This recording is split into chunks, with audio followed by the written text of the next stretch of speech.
Hi guys, my name is Male Luján Escalante, and I'm recently been added to the teaching team, and that's awesome because I'm gonna get to meet you, and I'm gonna be supporting activities in the background, probably marking too, and today I'm gonna talk about designing your research. It's not the most fun lecture.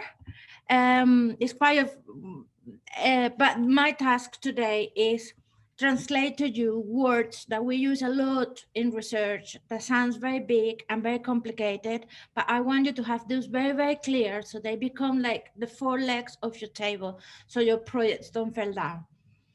I'm gonna start now. I think the best way of approaching how we consider research at the center is by practice. So how is your practice of becoming an innovator and an entrepreneur?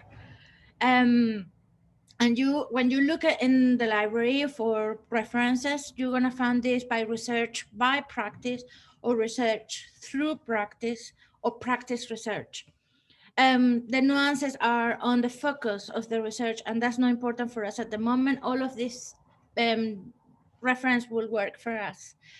We're going to talk about a little bit in general about research and what we call the three ologies. So are very long words that finish in ology. And what I call the 5 Ws, that it refers of how we understand methods, and a little bit about what is the importance of making choices and the difference between methods and results and the importance of reflection on the learnings. Why this is important? Well, this is the marking criteria for your project. And if you see the second one and the third one are to do with methodology and with analysis. So it's very important you start practice or articulating or writing or talking about the steps that you took in your research. And this is actually what we call the design of your research. And I just point out there as well, you've got articulating practice. So, part of this is about talking about how we did things, right? So we're going to be talking here today about the kind of research process. But when we say research, this applies to practice as much as it applies to what you'd say maybe call academic research, right? It's about having this process and this flow. Another big paradigm that we see in the center is this idea of user-centered research process. So again, if you're looking for reference or methods or inspirations, this is a good word to input in your search. And this, how is that you're gonna go about in your project? What are the matters of your project? It happened that the matters of your project for us are people, are users. And people move around, people do things in different ways, people cheat, people change their mind, people are different. So all the research that and the way that we're going to talk about research here is about understanding that our research is not static, that we cannot froze everything in time, and that we have to make agile decisions of how we're gonna engage with the reality that we need to learn in order to make something new or something novel or innovate in different ways.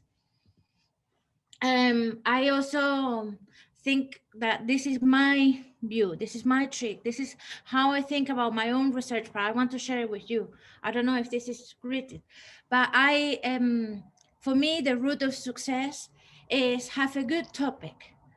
Choose something that you really, really like, that you feel passion or curious, or that you're really angry about, that you feel that you want to change. My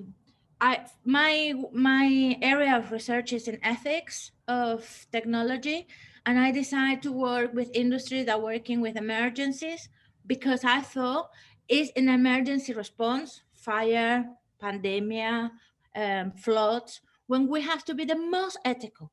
If we can sort that out, then other technologies will follow. So that is the topic that make me most angry. So that I choose that one. And then the work, be methodical. Do a little bit every day rather than at the end. In this sort of research, this matters a lot because everyday knowledge sink, and you're gonna find that the thing that stay is the most important. If you do everything in one day that you can do perfectly, you don't gonna have that process of sync. And it's what's very, you know, one of the things I think sometimes people think of innovators, entrepreneurs and research is that you sit there, you think really, really hard and you just spit out this perfect answer. Everything we do with you is concerned with process. Everything we do with you is about process, you doing it and taking an account of that process to reflect on it. So when we structure things in the way we do, we're asking you to do things in a methodical way. You will start to embody that and find your own methodical way of doing things. So my invitation is to do little bits every week, to record it, photos or diaries, and to make the most of your teaching team. We have amazing people in the center, and this year is a bit tricky because you don't see us around, but don't feel frightened of sending us an email or sending us can we have a bit of time in Teams? We always welcome in that. In fact, that's my favorite part of the work. So I think that would be a good way for success. We're also going to talk later as well. I make a slide that is more like a list of tips on doing primary research and secondary research. I was talking to Kier. I always get confused about primary and secondary. And I told you, because for me, if I hear primary, this is the first thing that I'm going to do. And secondary is the second thing that I'm gonna do. And in research, that is the opposite. You start with your secondary sources because it's a step further, and then you find the primary sources where you're really engaging with that reality. So even though it sounds a little bit... Although I was saying, the way I always interpreted that was that the primary source is the closest to the thing, the secondary source is a second away.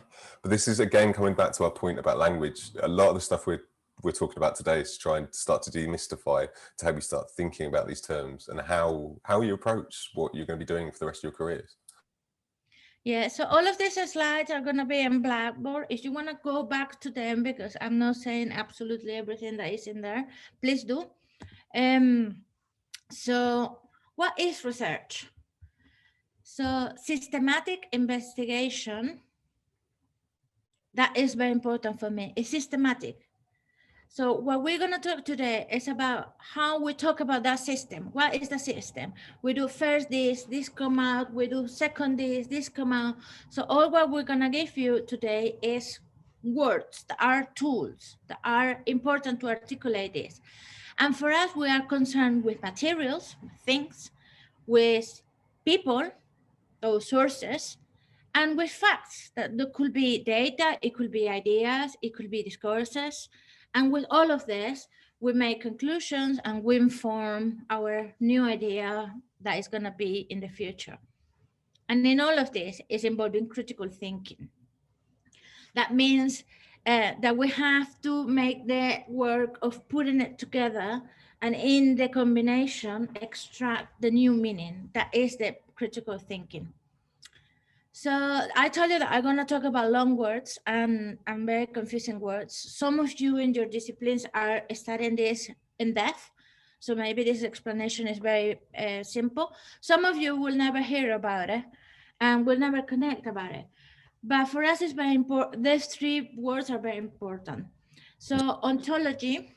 Sorry, just to say that they cover all disciplines, even if you discuss them or not, they are still things that help you think about your practice, whether you're in physics or anthropology or theatre. So ontology refers about who you are, how you understand reality, how you understand the world. For example, the way in the doctor understand the world today is very different to the way that a shaman in the Amazons understand the world today, in terms of what is true, in terms of what it works, in terms of space, of time, of practice. So it's not just that, oh, I'm Male. No, but I have certain things that make the world true for me. What is the reality for me? And if you think carefully, this not just change from the doctor in Bristol to the shaman in the Amazon, but it will change even in between you, even in between us as teaching teams. So it's very important for us that you reflect on your positionality.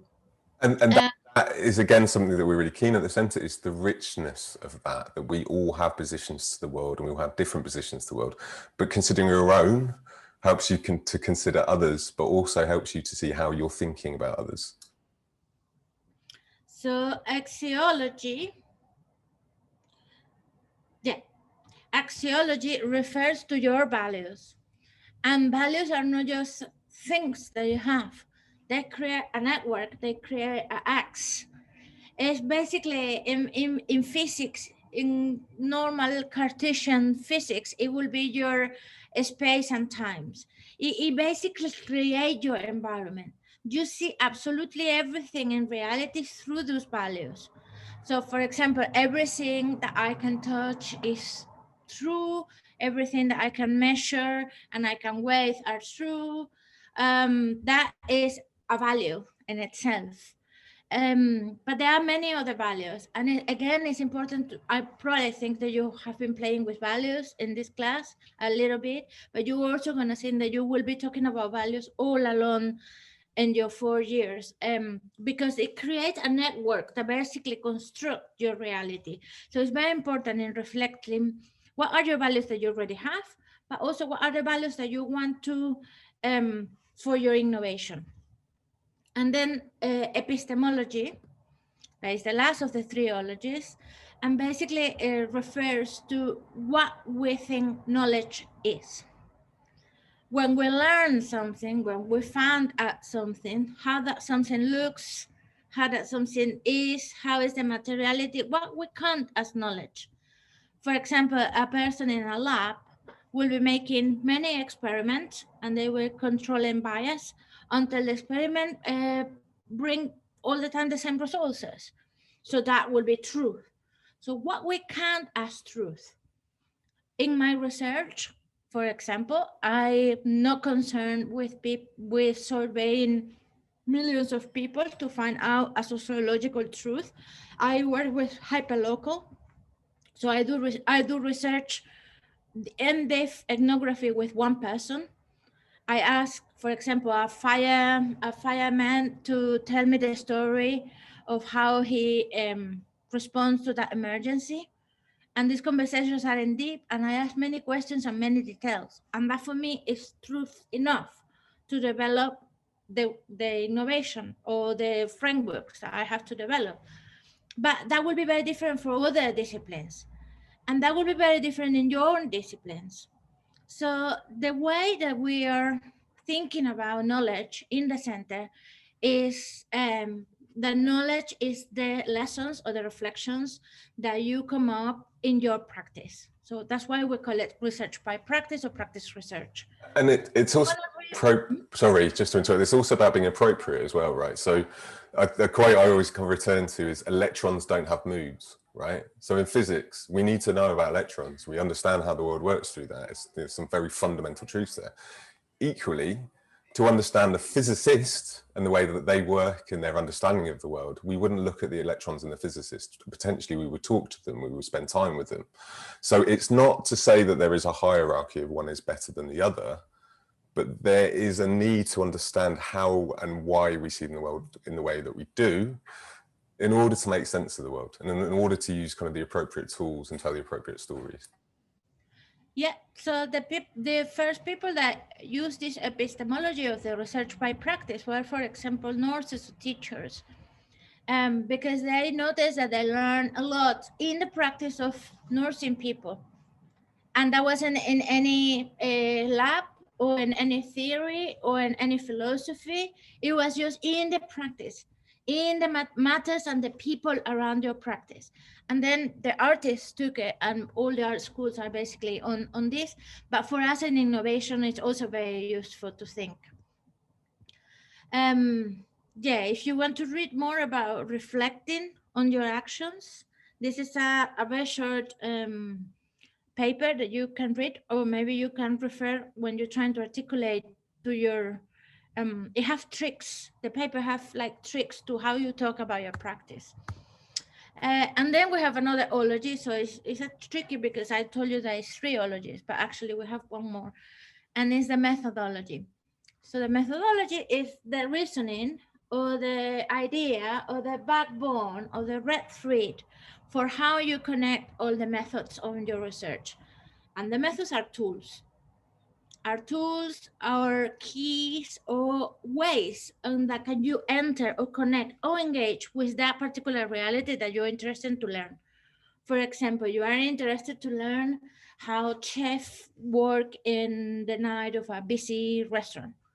So you will have to see the kitchen, but also see the front of the restaurant, but also see the back of the restaurant, see the morning before when he goes to the market. So what methods you're gonna use to connect with that reality? Because you are an outsider. So the methods are keys or tools that you use to open that up.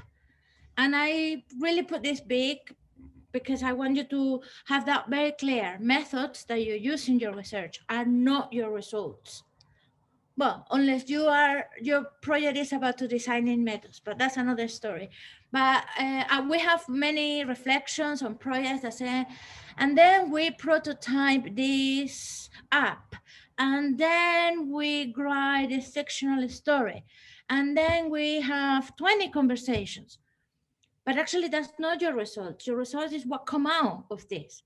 So if you imagine that with that tool, you open a door, what we're interested is what you find at the other side of the door and how you make sense of that.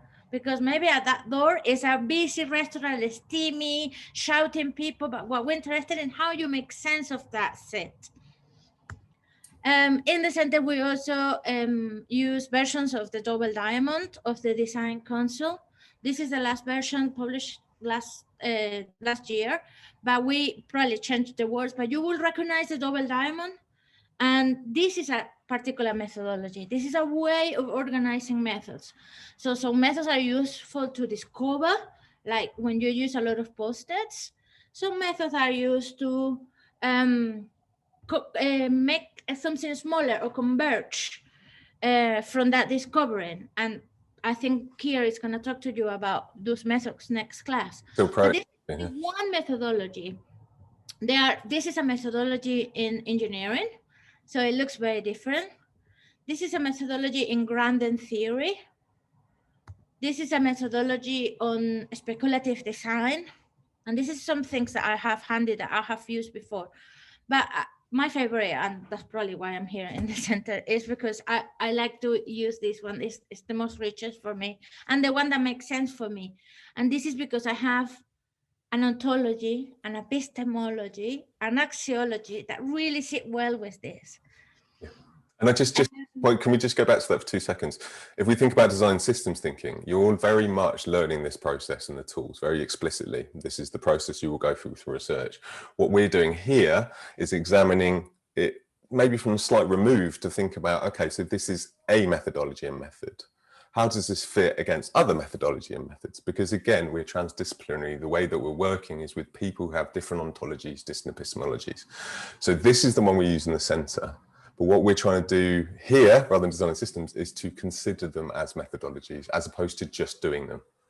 How important is that point? And I want to expand on that here, because why is important to step back and think about it? It's because that methodology is a proposal. It never really works that clean. That methodology in reality is messy. And even if you understand it very well from the outside, you have to be able to improvise, to mix methods, to use your own discipline and to apply it.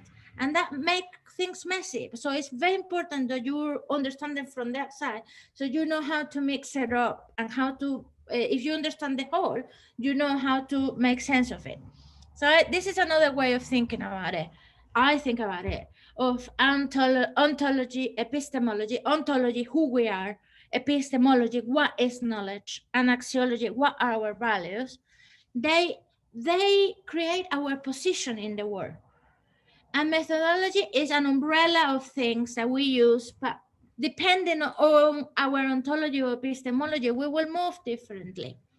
And methods are a toolbox, are the things that we use. Not all the methods are correct for the methodology.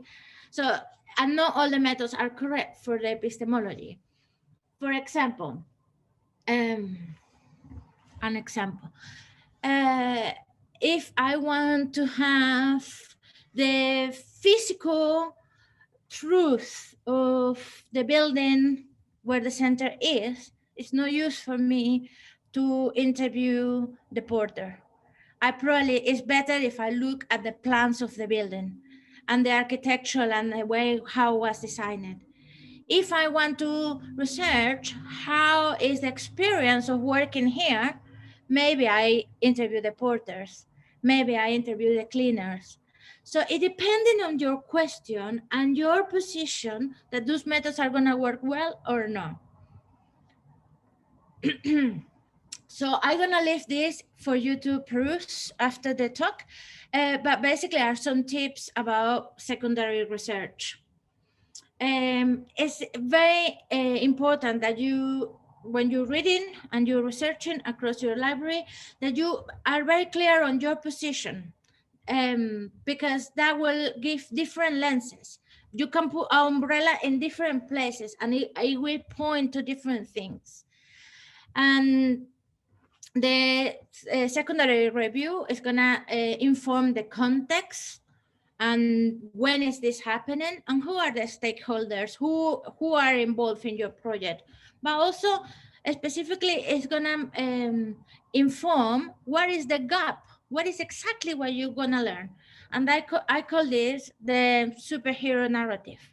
So you read a lot, you look at the news, you observe something, you are attentive to certain behavior or practice, and then you say, I want to propose this that is going to solve or it's going to explore. So you pointed to the future, but always be very clear from when are you parting. So you're going to fly, but let us know when from. What is your trampoline? What is your position? And then there are some tips about primary research, and this is basically how you're gonna do this research. Be really careful that the methodology that you are designing, the methods that you're using, align and make a nice narrative of your research. Be able to justify why you're doing what and when you're doing that and what came out and what ideas you come with that. That is basically, as Kier said before, that's what we call process. And we are totally process-based. We want to really make that available. We call it the golden line. So we want to see a really golden line between your values and the questions that your proposal, and then the things that you do to get to a funding. And that for us is really important. And it speaks here as well about what research is and who it's for. So one of the things I really like about this, I always thought, I like this term because I've only heard this recently from Manny, but I always thought of the idea of a sort of a story or a narrative from research. So in research, you're always telling a story. So if that's in maths, you're telling a story using very specific methodologies and very specific language and very specific tools, which is the tools of maths, right? But even within that, you would quantify the kind of the systems you were using. The important thing, though, is that it's useful for someone else. So it's a story that someone else can understand and use. Okay, so in maths, that is set out in a very particular way. In our form, so for example, my PhD, I wrote 120,000 words because it was an ethnography. I worked in a school for 4 years. So what we needed there was not the maths of how the school worked. We needed a detailed account so that you could look at my story and say, yeah, I believe you, all right? The way that you've set out your methods, the way that you approach this and the conclusions that you have based on your ontology and your epistemology that you've stated makes sense to me. So it's allowing other people to use the research and the things that you've done in a useful way. So you have to communicate that and to communicate that in a way that is believable. So that for me is this kind of golden thread. It makes sense. And that's what we're looking for. Because it gave the opportunity to others to start where you left it. So if it really makes sense for other, if it really is good, so all the others don't have to go through your ways, but they can just step on that and keep advancing knowledge. That's what we're doing. Review, right? Which is what you have done to create this work. Nothing is in isolation. When we talk about, referencing citations, it's not just to make yourself look clever or to kind of just to do it for the sake of it. It's building on knowledge. I mean, Miley talks about this. It's our currency is knowledge, right? So having a way that it's contained and that we can articulate where that's from allows us to build on it and not have to do everything ourselves. Because when you start research, you feel like, oh God, I have to explain this and work out this. A lot of the time, someone's already done it. And if a few people have done it, you can discuss it and find your version of that. But it's this continuing line. You're a point on a continuing line, right? Your research is a point in a continuing net of lines. But just this idea of narrative is really important and clarity in your research. So just secondary and primary research, you will have a series of methods there, and then you will have a series of methods to analyze those findings. And I'm sure this is your next following week theme. And then you're gonna find these findings and you're gonna inform your proposal or what you do. So that we go through how you feel about yourself and what is knowledge and what are your values, to a position in research, to some methods that you use, to some findings, and then how you use your findings to create something new. And then the process is articulating all of this. And particularly when you're in education, we reflect on this even more than you would in, say, in a paper or in, articulating your practice to someone. We're constantly going to be going back to this and reviewing. You should be doing that as an individual and as a practitioner. Yeah, I want to stress that the reason why we share these methods with you is not so for you to hammer or to use these methods. It's not that we are interested in how well you use it, how much you use it. It's about, by these methods, something gonna come up that is gonna complete this sentence. What if we make this and this? What if we change this and this dynamic? What if this could be different? What if? So our practice of innovation and entrepreneurship is always future oriented. And to access future, we don't have the knowledge. We have the knowledge of the present.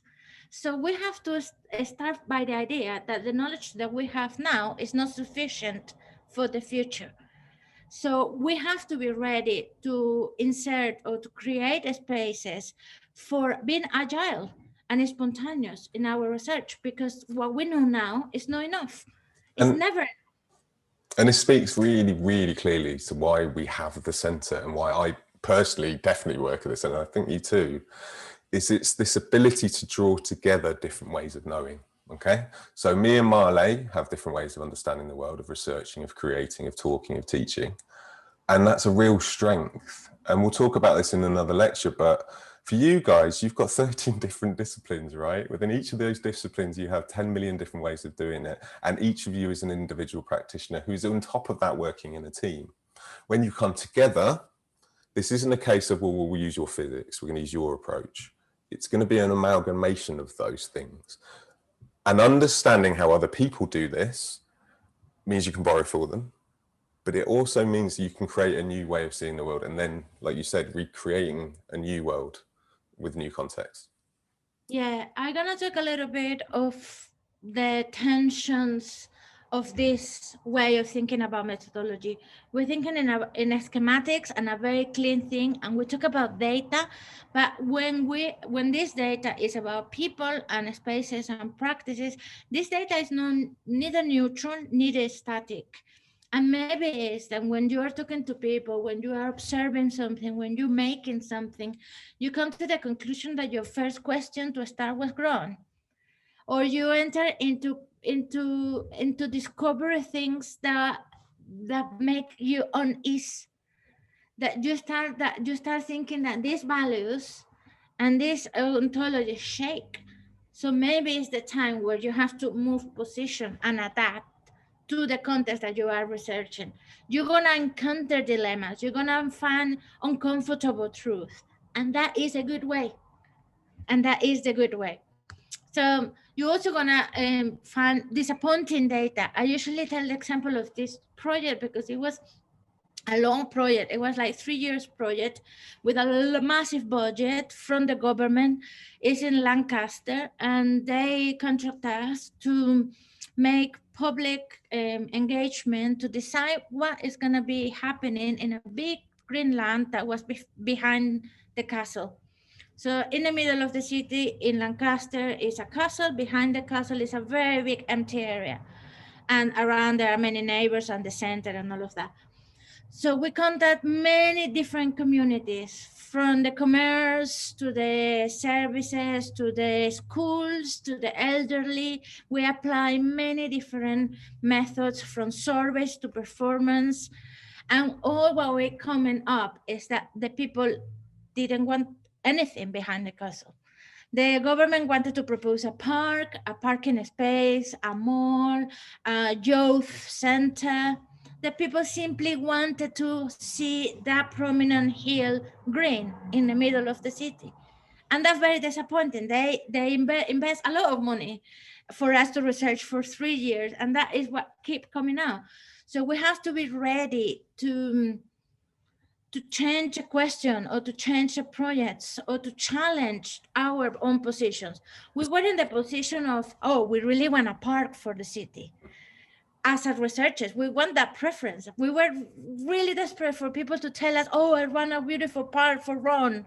And we were just waiting the moment, because of course, if they wanted a park, it would be us who designed the park.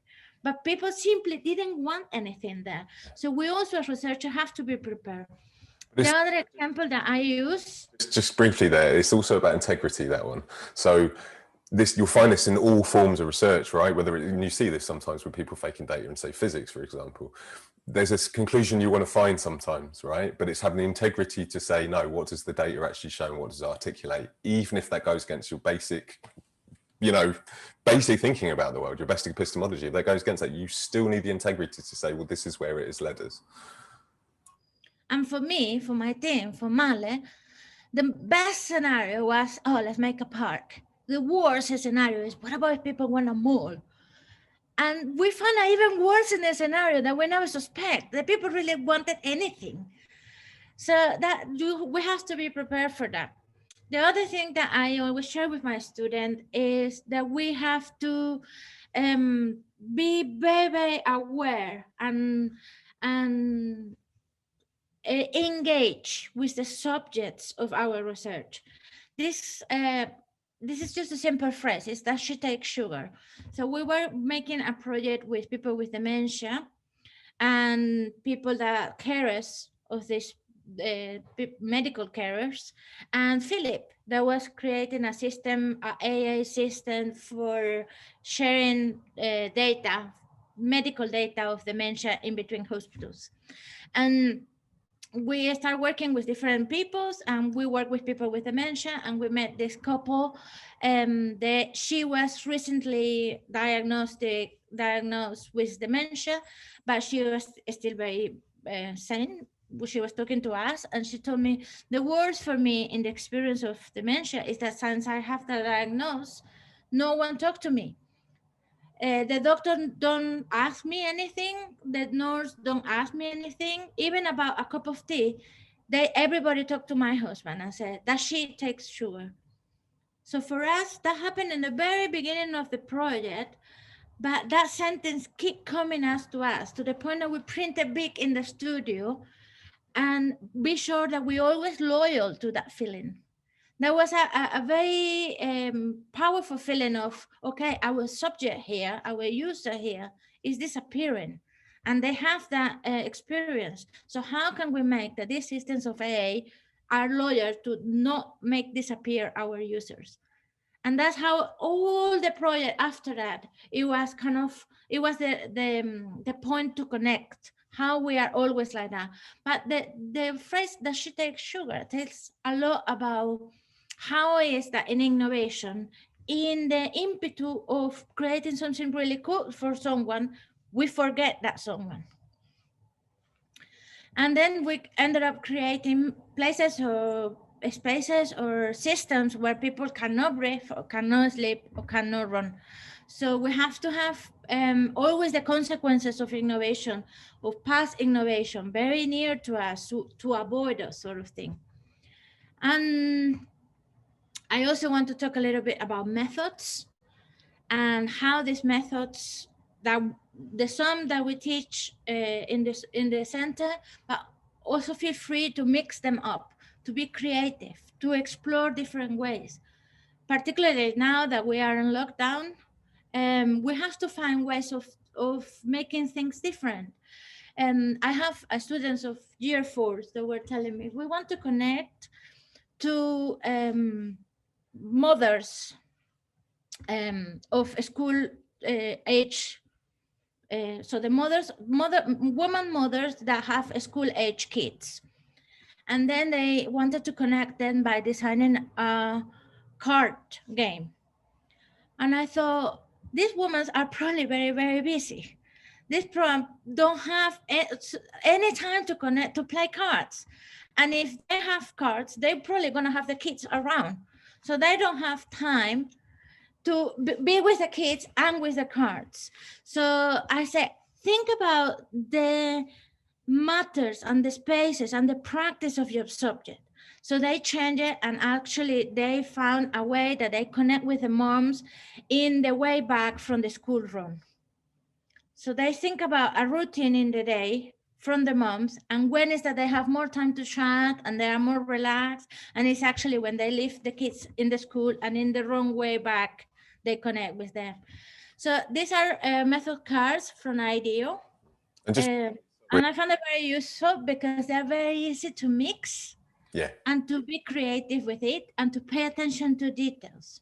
And I just want to say, just in terms of that methods thing, so a lot of the methods in the IDEO cards, and obviously what we're concerned with a lot of the time is that user-centered design approach and thinking about ways of getting to know people, but you all have core disciplines, you all have core methods, right? So whether that's building, I don't know, Java-based databases, whether that's building a production in theatre, whether that is, you have tools that you can use. Apply them in research. How do we start thinking about, material science research, and how do we bring that into innovation? How do we bring in anthropology research, ethnography methods, and bring that in? So design systems, you're learning very particular methods that are going to be all really, really useful. We're going to be teaching you some, so like the DeVry, for example, is a particular method. But there is a wealth that you can draw on. And what's exciting with us is you've got this permission to really draw on this real breadth of methods, depending on what you want to find out. So we have some guidelines at the moment to do primary research in the context of lockdown. I want you to think about, these are guidance, the links are in the Blackboard. This is a list of, you cannot do this, you cannot do this, you cannot do this. I want you to use your creativity to think, what can we do instead?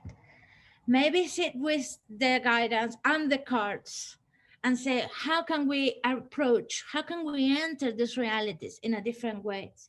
And don't be shy of using fiction, imaginations, imagining, empathy. That sort of is also very important. So I just wanted to give you, for methodology design, 5 things to think about it, or to reflect, or even after you've done it, to be able to communicate it or write about it.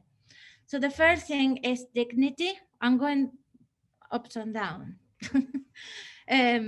Dignity. So yeah, what we were talking, that she takes sugar. So consider the dignity of your participants, of the people that is involved in your research, and also be ready to adapt to all these crazy situations. Research that start where it was not locked down, now it's locked down, now it opens. So be able and ready to adapt, to change the question when you find in disappointing data, and be always attentive that you are portraying a situation that is diverse, that you are not looking yourself in a mirror and portraying someone that think and do things exactly like you. So be able to think, to kind of step in the shoes of the others. How is this look from different point of view? And then these are tricks for you don't going crazy with your projects. So proportionality is about, do I have the time and the resources to do this, or I'm killing myself for a tiny outcome? And So it's about planning and project management, actually. So I'm doing enough things that gave me something back. But I'm not killing myself in the process. And again, it's with purpose limitation. And I think Kier is going to talk to you about saturation and when it's enough, when I have to stop. And my answer always will be when you reach the minimum point of change. What is the minimum point of learning? I learned something, is enough. You don't need to change the word. The word start changing by little steps. So I told you that my... Sorry, just on that point, it's also, it's for you and your research and making it doable, but also you're always, no matter what you're asking someone to do for your research, you're asking them to take some time, right? Whether that's a long 3-year ethnography or 5 minutes to answer a question, you're asking them to do something that is kind of in your interest. So keeping that proportional, keeping that what you're actually asking someone to do and then what is the benefit of that is so key for not just you and your kind of work, but also for, do you have the right to do this? You know, should you do this to people? So why are you taking the time or the attention of someone that's probably very busy, that probably have a lot of problems? And I told you that my big passion is responsible innovation. So I had to put a slide on it, sneak it in. And also because you're gonna hear me to talk about this in the following year. So I just wanted to give you a massive introduction. When we talk about a responsibility, knowing the sense of responsibility as my duty, or, oh, I have to be responsible with this. Actually, no, I'm pushing you to be creative and break rules and break rules if you need. I'm talking about responsibility in the way to integrate in your project spaces and opportunities to respond to the unknown, to anticipate tensions, for other people to respond, for other people to say, "Why you're looking in the wrong direction, mate." So integrate spaces for that, and that comes back in circles to the first slide when I told you my advice is do this a little bit of time in every week, because otherwise you're not gonna have a spaces for responding.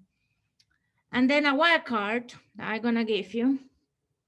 Even though your research is really bad and it was really poor and it's really tiny, if you have a good reference system, you're gonna have an automatic mark on top. So, and this is something that is boring and is kind of taking care to the detail. So don't leave it to the end. If this is your free point, every time that you read something, take the reference in a reference system. So at the end, you just have a band that you copy and paste. Do this from the very beginning. And whatever you read, reference. Whatever you read, reference. And at the end, you just choose, and it's very easy. This is your free point, so use it in your favor. I think we are using Harvard system. Yeah, we are. And we can just point out, it can be everything, right? It can be videos, adverts, music, theatre. We have and I'll put this on the library resources page, where we have, I think it's Cite You Write as a service, which will basically let you help you reference anything that exists. And having that database, right, even if it's just for one project, you've built it up, you can then use for other projects. I mean, I still use my PhD one all the time for kind of doing teaching. I mean, even the sessions we're doing now, I'm drawing on it. So it's your repository. It's important. My last advice is be sure that you read the brief very well, that you kind of disentangle the brief, highlight keywords, and really are sure of the expectations. And if you are not sure, ask, talk to us. We're here and we love to talk to you about your projects.